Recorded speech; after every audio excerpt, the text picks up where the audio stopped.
The ticket stub is yellow now, edges worn soft from the thousands of times I've pulled it from my wallet over the past 3 years. American Airlines, Flight 2187, Boston to Seattle, one way. It should be meaningless by now, just another piece of paper destined for the trash. But I can't let it go. I keep it as my punishment, my reminder. People tell me I need to forgive myself, that Sarah wouldn't want me carrying this weight. They don't understand. This ticket stub is all I have left of her. This is the first time I'm telling this story. Really telling it. I mean, my therapist knows pieces. Sarah's parents know the basic facts. But no one knows how it feels to live with the knowledge that your anniversary gift, your grand gesture of love, became a death sentence for the person you cherished most in the world. I met Sarah during my residency at Massachusetts General. She was a pediatric nurse, the kind who could calm even the most terrified child with just a smile and a silly joke. That's what drew me to her first, watching her kneel down next to a sobbing 6-year-old, speaking softly until his tears turned to giggles. She had this way of making everything seem manageable, even beautiful. Even the night shift, even the loss of patience, even my crushing self-doubt as a new doctor. Life's too short to waste it doubting yourself, James, she'd tell me, fingers intertwined with mine as we shared cold coffee in the break room at 3 a.m. You have to grab onto the good things when they come along. I grabbed onto her.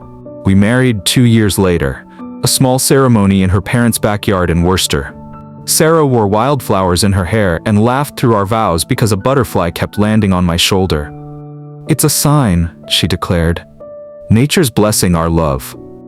Sarah loved signs and symbols, finding meaning in the smallest coincidences. But more than anything, she loved the Pacific Northwest. She'd grown up reading National Geographic articles about Olympic National Park, dreaming of its rainforests and rugged coastline. In college, she'd planned to transfer to the University of Washington, but her father's heart attack kept her close to home. She needed to help her mom, work part-time, be there for her family. That's who Sarah was, always putting others first. Every year, she'd talk about planning a trip out west, but something always came up. Her younger sister's wedding, my student loan payments, the endless responsibilities of adult life that pile up and bury our dreams. But I saw how her eyes lit up whenever Seattle appeared in a movie, how she followed Pacific Northwest hiking groups on Instagram, saving photos of moss-covered trees and misty mountains. For our 5th anniversary, I wanted to give her more than just a trip. I wanted to give her the life she'd put on hold. The Seattle hospital system was expanding, actively recruiting experienced nurses.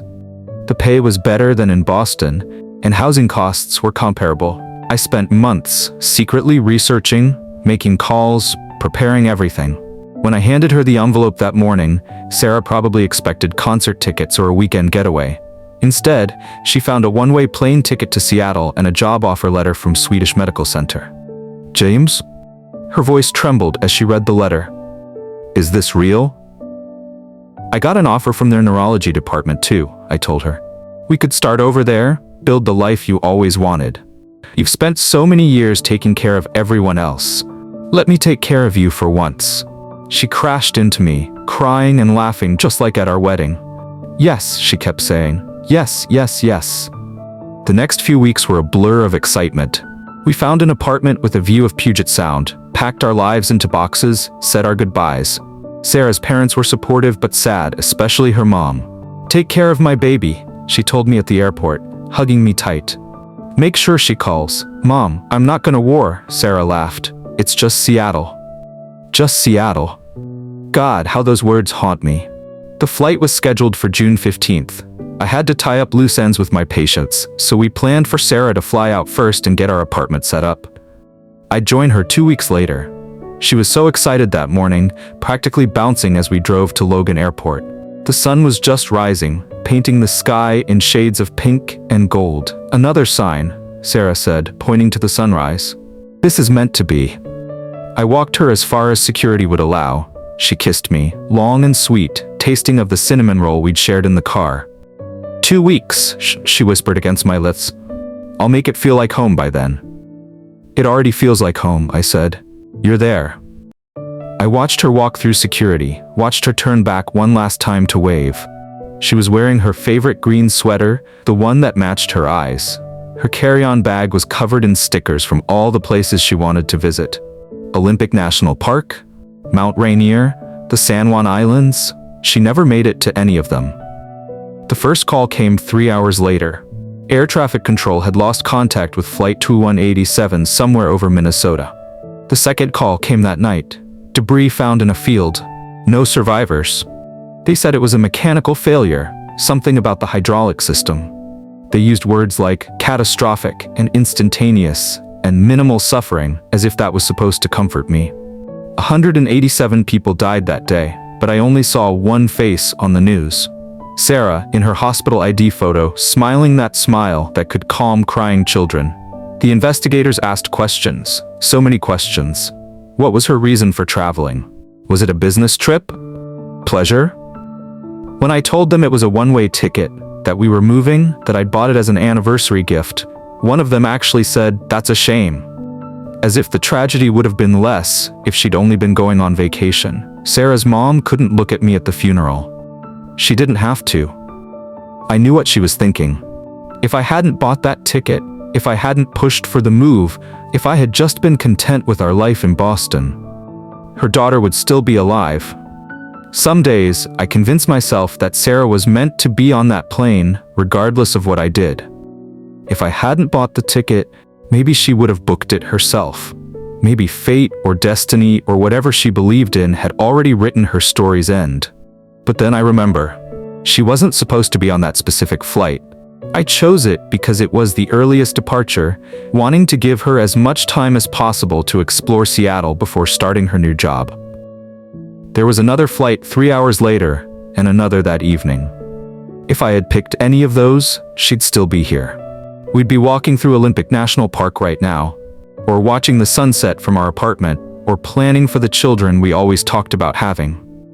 Instead, I'm sitting here, holding this worn ticket stub, finally telling the story I've carried like a stone in my chest for 3 years. I keep thinking about what Sarah said about life being too short to waste. She was right, of course. She was always right about the important things. But she was wrong about the signs. That sunrise wasn't a blessing. It was a warning. The universe trying to tell me to keep her close, keep her safe. I didn't listen. I was too busy playing hero, too focused on being the husband who made dreams come true. I've quit medicine since then. Couldn't bear to be surrounded by death anymore, to watch other families get the news that destroyed mine. I moved back to Worcester, bought a small house near Sarah's parents. Her mom brings me dinner sometimes now. We don't talk much, but we understand each other's grief. It's the closest thing to peace I've found. Sometimes I dream about that morning at the airport. In my dreams, I always run after her, grab her hand before she goes through security. Let's wait, I tell her. Let's take another flight together. But I always wake up before I hear her answer. I'm not telling this story to ask for forgiveness. I don't deserve it, and I'm not sure I even want it. I'm telling it because I need someone to know what it feels like to live with this, to know that your act of love became a death sentence, to understand how a gift can become a curse, how good intentions can pave the road to hell. And maybe, just maybe, I'm telling it because somewhere, in some way, Sarah can hear me. And I need her to know that I'm sorry, so desperately sorry. That if I could trade places with her, I would do it in a heartbeat. That every sunrise still reminds me of her. And that every time I see a butterfly, I think about our wedding day and how happy we were. The ticket stub in my wallet is yellow now, edges worn soft from the thousands of times I've pulled it out. Sometimes I think about throwing it away, about trying to move on like everyone tells me I should. But I can't, because it's not just a ticket anymore. It's my reminder that love, even at its purest and most well-intentioned, can destroy everything. Sarah always said life was too short to waste it doubting yourself. But she never told me what to do when the doubt isn't about yourself, but about every choice you've ever made. When the weight of one decision reshapes your entire world into before and after. I thought I was giving her the world that morning. Instead, I gave her an ending. And that's the gift I'll regret forever.